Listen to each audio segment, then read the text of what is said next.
Hello, નમસ્તે. આમ કાજલ વ્યાસ Joshi. Welcome to મારા મનની વાતો. મનની વાતો.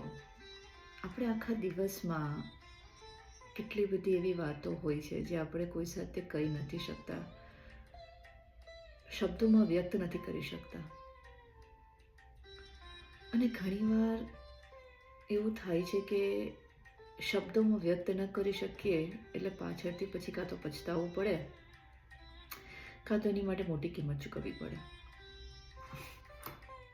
આપણે બધાએ એક્સપિરિયન્સ કર્યો જ હશે, મેં પણ કર્યો છે. મનની વાતો. આ માધ્યમ દ્વારા હું મારા મનની વાતો વ્યક્ત કરીશ. આપણે નાનપણમાં આપણા મા બાપ, આપણા બા દાદા, આપણા વડીલો આપણને કહેતા કે મનમાં નહીં રાખવાનું, અમને કહેવાનું, જેથી કરીને અમે તમને મદદ કરી શકીએ, ગાઈડ કરી શકીએ. અને ત્યારે આપણે એવું કરતા. અને પછી ધીરે ધીરે આપણે એ બધું ભૂલતા ગયા, મૂકતા ગયા. કારણ કે આપણે મોટા થઈ ગયા, સમજદાર થઈ ગયા, જાતે કરવા લાગ્યા, જાતે આપણા પ્રોબ્લેમ સોલ્વ કરવા લાગ્યા. અને પછી અમુક ઘણી બધી વાર આપણે શેર ન કરીએ અને પછી આપણે એનો બહુ મોટી કિંમત ચૂકવવી પડે, રાઈટ?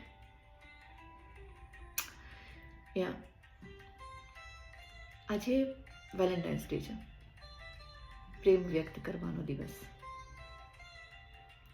આજના દિવસે ઘણા બધા લોકોએ પોતાના પ્રેમીજનો માટે, મતલબ કે પેરેન્ટ્સ હોય, સિબ્લિંગ્સ હોય, ફ્રેન્ડ્સ હોય, ગર્લફ્રેન્ડ, બોયફ્રેન્ડ, હસબન્ડ, વાઈફ, બધા માટે પ્લાન કર્યા હશે.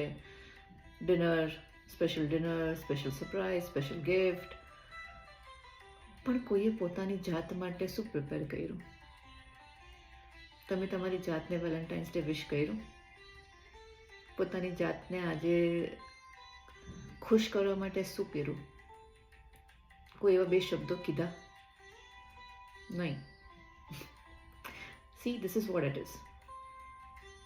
આ જ કારણ છે કે આપણે પછી મનની વાત મનમાં જ રહી જાય છે. આજના દિવસે અગર જો ન કર્યું હોય તો ટ્રાય કરજો. મેં કર્યું છે.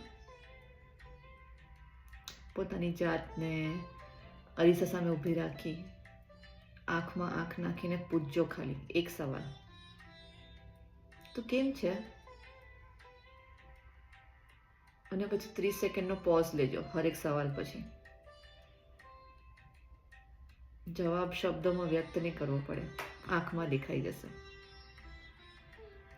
પોતાની જાતને શાબાશી આપવાનો,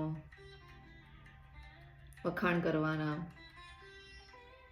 ઠપકો આપવાનો, હિંમત વધારવાની. આપણે બધાને કરીએ પણ આપણી જાતને કરવાનું જ ભૂલી જઈએ. સાચા અર્થમાં વેલેન્ટાઇન્સ ડે દિવસ ઉજવવો હોય તો આ રીતે ટ્રાય કરી જોજો. ઓકે?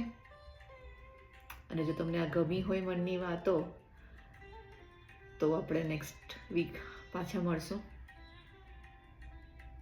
ઓકે? નમસ્તે.